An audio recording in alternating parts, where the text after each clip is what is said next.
বড় হয়ে হব উকিল নয়তো ডাক্তার।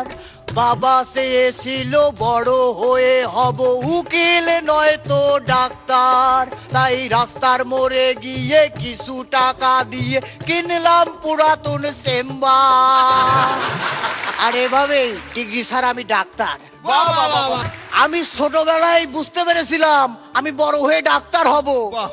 আরে আমার হাতের লেখাতে কেউ বুঝতে পারতো না। থাক বাজে কথা বলে আর সময় নষ্ট না করি, রোগী এসে পড়েছে। এই যে আসুন আসুন। ডাক্তার সাহেব, আমার প্রস্রাবে প্রচন্ড জ্বালা পোড়া। বাড়ি চলে যান, বাড়ি চলে যান, মেশিন নষ্ট হয়ে গেছে। আরে দূর, আমি যে মেশিন দিয়ে পরীক্ষা করবো ওটা নষ্ট হয়ে গেছে। ডাক্তার সাহেব, ডাক্তার সাহেব, আজ 2-3 দিন হলো আমার প্রস্রাব হইতেছে না। বয়স কত? ডাক্তার সাহেব 80 বছর। অনেক তো করলেন, আর কত?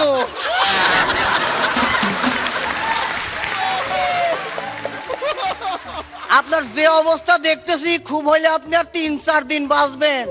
ডাক্তার সাহেব ই কি কোন? 80টা বছর পার করলাম, 2-3 দিন এমনি পার হয়ে যাইব। আচ্ছা ঠিক আছে, আপনি চলে যান। এই যে ভদ্র মহিলা, আপনি আসেন আসেন আসেন। ডাক্তার সাহেব, এর আগের মতো এবারও আমার দাঁতের প্রবলেম।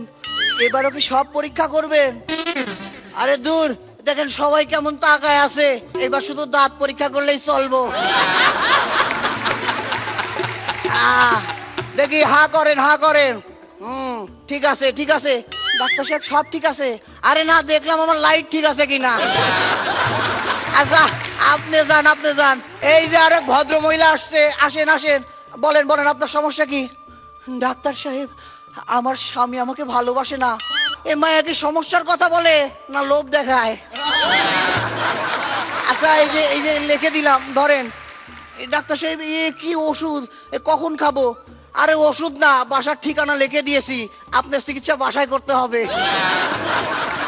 কি আপনারা অবাক হয়ে তাকায় আছে যে আমার চেম্বারে এসব কি ঘটতেছে, কি সব রোগ? এরকম আরো অনেক ঘটনা ঘটে।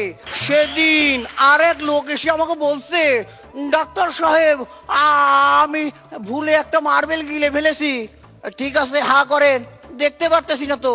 ডাক্তার সাহেব অনেকক্ষণ আগে গিলে ফেলেছি, এই রাস্তা দিয়ে আর দেখতে পাবেন না। আরেকদিন এক রোগী বলছে, ডাক্তার সাহেব আমি নাকি আর 5-6 মিনিট বাঁচবো।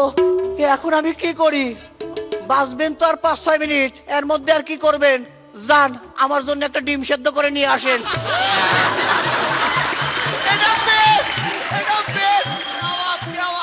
দাঁড়ান, রোগী চলে এসেছে।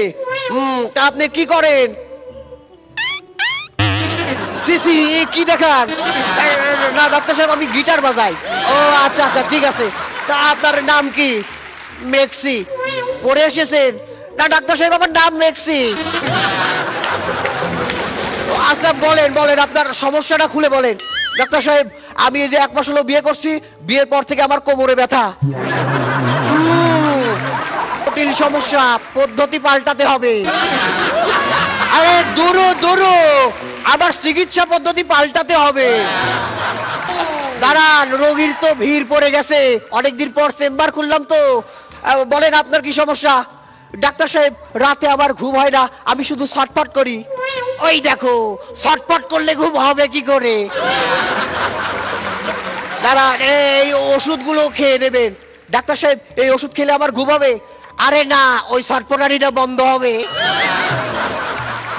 এই দাঁড়ান দাঁড়ান, একটা মহিলা রোগী আসছে, দেখা যাক কি হয়। আসেন আসেন, আপনার কি সমস্যা? ডাক্তার সাহেব, আমার বুকে ব্যথা।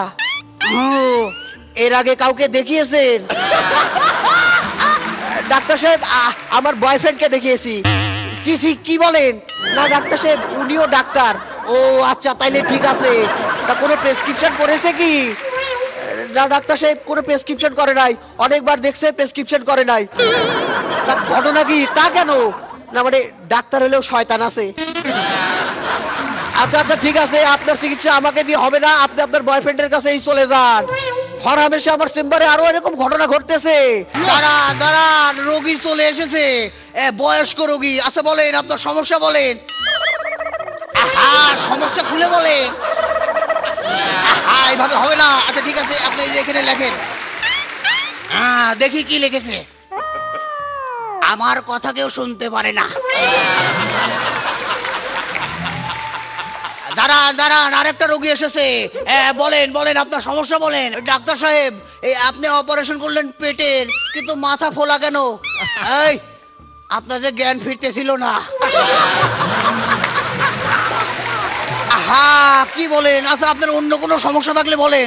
ডাক্তার সাহেব, আমি দিনে 25-30 বার গ্যাস ছাড়ি। বলেন কি? এ তো খুব ভালো কথা। আসেন আসেন, রান্নাঘরে আসেন, একটা চা বানাতে হবে। দাঁড়ান, একটা ম্যাডাম ফোন করেছে, আমার খুব পরিচিত ম্যাডাম। ম্যাডাম চেম্বারে আসতেছেন? আসার আগে যদি একটা সবুজ রঙের টিপ পরতেন খুব ভালো হতো। চলে এসেছেন? আমি শুধু টিপ পরে আসতে বলিনি।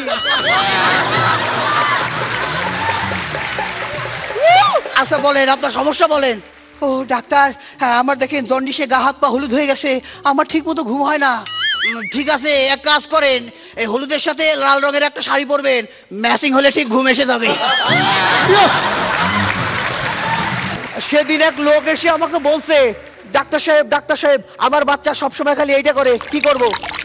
ওরে এক কাজ করেন, এরপর যখন বলবে এটা পেয়েছে ওকে মুড়ি খাওয়াই দেবেন। তা কেন? মুড়ি সব জল শুষে নেবে। দাঁড়ান, আর একটা রোগী এসেছে। বলেন কি সমস্যা বলেন। ডাক্তার সাহেব, আমার মেজাজ সবসময় খিটখিট করে, আমি সবসময় গালিগালাজ করি। বলেন কি ওষুধ খাবো? ও ওষুধ খাওয়া লাগবে না, আপনি সবসময় চুপচাপ থাকবেন। ডাক্তার সাহেব, আমি আপনার চিকিৎসা করতে আসছি। ওই শালা ডাক্তার, আমি কোনো পরামর্শ নিতে আসি নাই। দাঁড়ান, আরেকটা রোগী এসেছে, মহিলা রোগী, আমার খুব পছন্দের। আসেন আসেন, বলেন আপনার সমস্যা বলেন। ও ডাক্তার সাহেব, আমি সিগারেট খাওয়ার প্রচন্ড নেশা। সিগারেটে এক টান দিলে মনে হয় ওভারকোটটা খুলে ফেলি, সিগারেটে 2 টান দিলে মনে হয় ভিতরেটাও খুলে ফেলি। ঠিক আছে, আপনি গোটা সিগারেট শেষ করে কথা বলেন। দাঁড়ান, নেক্সট রোগী চলে এসেছে। বলেন আপনার সমস্যা বলেন। ও ডাক্তার সাহেব, আমার কয়েকদিন ধরে প্রস্রাব হইতেছে না, খুবই সমস্যা। ঠিক আছে, আপনার প্রস্রাব টেস্ট করতে হবে। ও ডাক্তার সাহেব, টেস্ট হয়ে গেছে। ঠিক আছে, রেজাল্ট বলেন। খুবই নোনতা। আরে ডাক্তারির পাশাপাশি আমি তো রোগ নিয়ে গবেষণা শুরু করে দিয়েছি। এই যে একটা বলতেছি, আপনার বাবা মার যদি সন্তান না থাকে তাহলে আপনারও সন্তান হওয়ার সম্ভাবনা খুবই কম। আজকের মতো চেম্বার এখানে গুটাচ্ছি, পরে আবার দেখা হবে, আসি।